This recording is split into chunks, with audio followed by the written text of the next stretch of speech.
Hello everyone, 恭喜发财. Now, I'm not usually the kind to make reaction videos. That's Nigel Ng's shtick, which has made him 40 billion subscribers.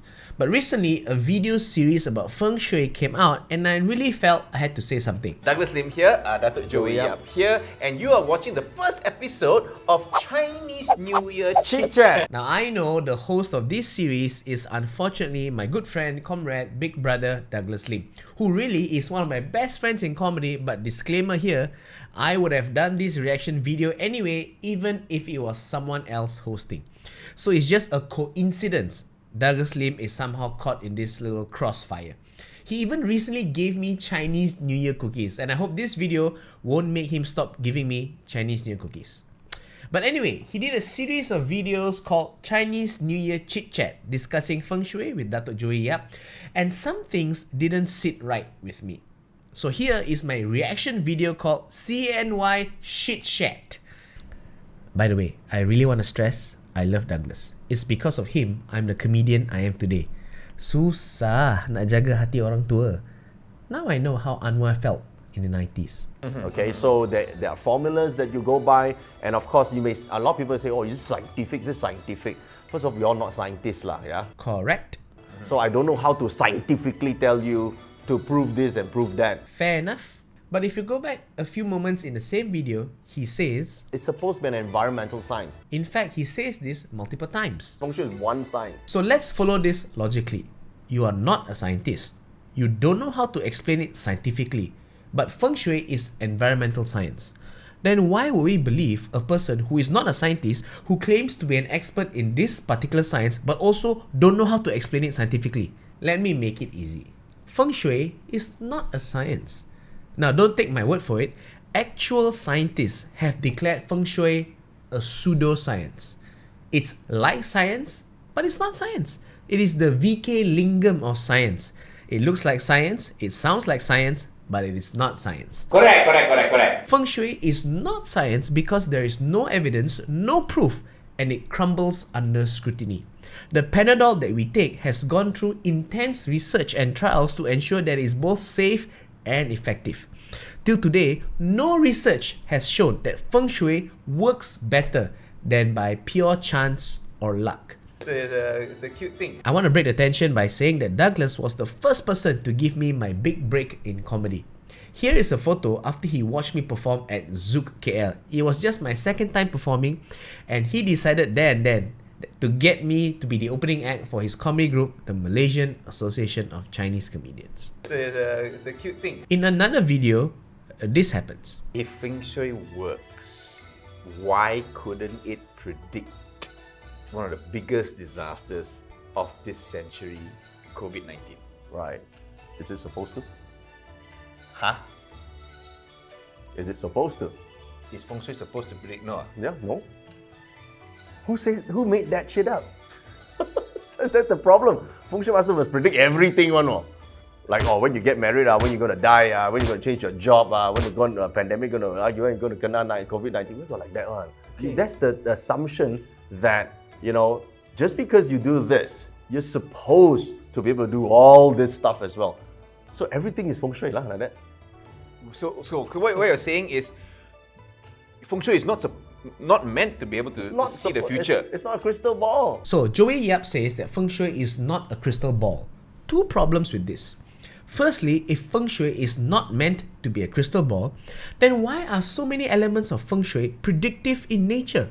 Feng Shui talks a lot about the Chinese zodiac. If you are born in the year of the tiger, the elephant, the centipede, the tapir, the giraffe, this will happen, this won't happen unless you do this or that. In Joey Yap's Thriver's Guide, for example, there is a whole section called the 12 Animal Signs Analysis of 2022.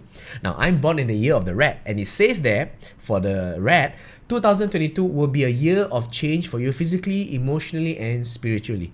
It will be a good year to grow spiritually. It will be challenging to resist change.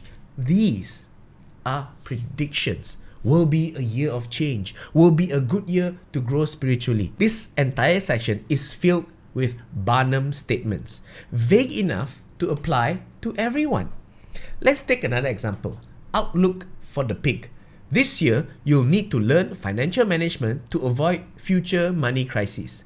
Consider going into low-risk investments as they seem to have good returns and are favorable this year. Again, predictions, and also everyone should learn about financial management, not just those born in the year of the pig. Under health, it says this year is about moderation. Don't overindulge, keep a healthy diet, and stay away from snacking, drinking, or smoking too much. Everyone should do this every year, not just pigs. Everyone, every year, all the time. I think I'm having a stroke. Maybe you hit it. Fuck you. This whole section is a series of predictions. Now let's go back to the COVID thing. If Feng Shui is not supposed to predict the biggest disaster of humanity, a virus which literally has traveled the entire planet and has literally affected every single human, physically, psychologically, mentally, financially, emotionally, economically, then are we supposed to believe that Feng Shui can help us with our jobs, careers, health, personal relationships? Because the number one threat to our jobs, careers, health, and personal relationships is COVID. If Feng Shui cannot foresee COVID, then how can it foresee problems and solutions in our little individual lives? The very purpose of science is to predict things to better our lives. We learned in secondary school geography that Malaysia is not in the lingkaran Batu Api Pacific. Sorry, the lingkaran Api Pacific. I'm the Batu Api. Which is mapped by scientists and geologists, so it's predictable that Malaysia won't experience volcanic eruptions and earthquakes. Weather patterns, climate change, the trajectories of stars can all be predicted rather accurately because of science. And of course, you will ask, did science predict COVID? Well, yes. Bill Gates famously predicted a pandemic like COVID-19 6 years ago by listening to what scientists have been saying. Scientists all around the world have been predicting diseases like COVID-19 now. However, whether or not people and politicians listen to what scientists say, well, that's another video for another day. Feng Shui is not science. Feng Shui to science is like a candle to the sun. When the sun is shining on you, you don't need a candle to light the darkness. Now, before I go on, let me just say that Douglas Lim mentored me a lot in my formative years of comedy. He showed me the ropes, and it's because of him I quickly learned how to make money in comedy. Because of him, again, I'm the comedian I am today. Because some people say if you put the furniture here, you block the energy coming in and stuff. Okay, that is only if it is like a huge, like you put a cupboard in front of your main door, it's going to block you from coming in. Right? It's gonna block all the. So that means true. I am a snake. Yeah, the snake, no snake personality. Yeah. Right? That is all made up in Western countries. It's all nonsense. Yeah, nonsense. And then it's export. Feng Shui is about energy of the environment. Feng Shui people love to talk about how Feng Shui can harness qi or energy. You have your own energy form, energy pattern. To personalize the energy, that affects how energy moves. The number itself doesn't affect the energy. It's the tool to help you access these energies. Now, the problem here is twofold. One, they have no understanding of what energy is. Two, the energy that they supposedly harness doesn't exist. Firstly, what is energy? Energy is the quantifiable property that must be transferred onto something to make it move or heat it up. Energy can transform but cannot be created or destroyed. That is the first law of thermodynamics. The energy that Feng Shui people understand is oversimplified drivel. How many times have you heard them say, we need to use the positive energy to fight the negative energy? It's nonsense. That's like saying you need to breathe in good oxygen to expel out the evil oxygen. Energy is energy.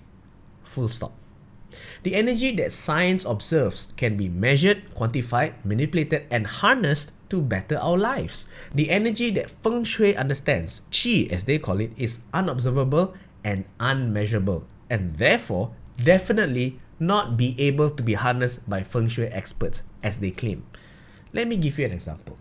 We humans are creatures of the sun. The sun makes the grass grow, the cow eats the grass, and then we use heat to make the cow into Wagyu beef. In this life cycle, energy flows in various forms. This energy is then manifested and measured as our blood pressure, temperature, pulse rate, oxygen saturation, amongst other things. It is also measured in our blood tests. Our red blood cells, platelets are all manifestations of energy because it requires energy to produce. Life is energy in motion, and nowhere in this miracle of life is chi accounted for. Simply put, in this equation of life, chi is not found nor needed. If this energy really does exist, then how come in really important situations, like when you go for an operation, nobody will ask you, hey, what's your chi level? Surely this is important, right? I'm going to open you up. You better let me measure your chi first before I go in. No, that never happens. Why? Because it doesn't exist. And therefore, when Feng Shui masters tell you Feng Shui is about manipulating chi, they have no idea what they're talking about. All nonsense. Yeah, nonsense. At this juncture, I want to say that throughout my career, I always discuss and bounce ideas with Douglas, and his feedback has always helped me improve my material, my delivery, my jokes, and my shows. I love Douglas Lee. Now let's see what this idiot says. It's supposed to be an environmental science. Okay. Like all types of science, you don't have to believe in it for it to work.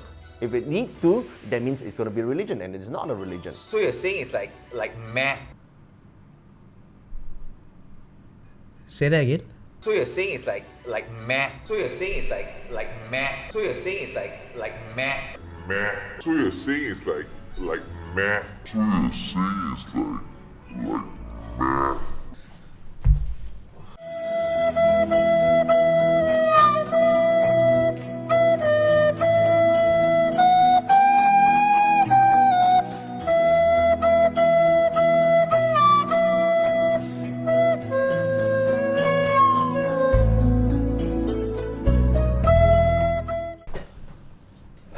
Mathematics brought mankind to the moon.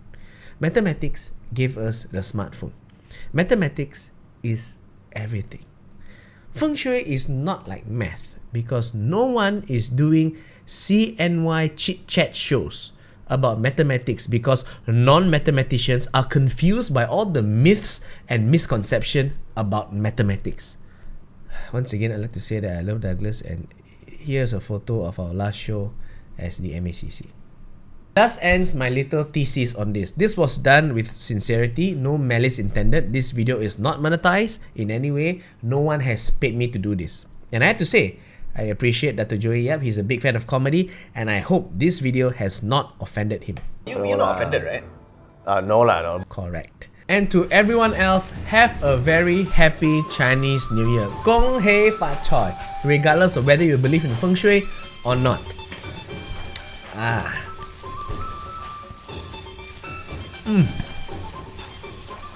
These cookies are very nice. Thank you, Douglas, for the cookies. Hey everyone, hope you like this video. Please follow me on social media. Subscribe to this channel where you can watch my comedy sketches, the all-day show with no budget, and of course, clips of my stand-up comedy performances. And also, don't forget to watch me on Netflix, #blessed. Thank you very much, and I'll see you again. Bye-bye.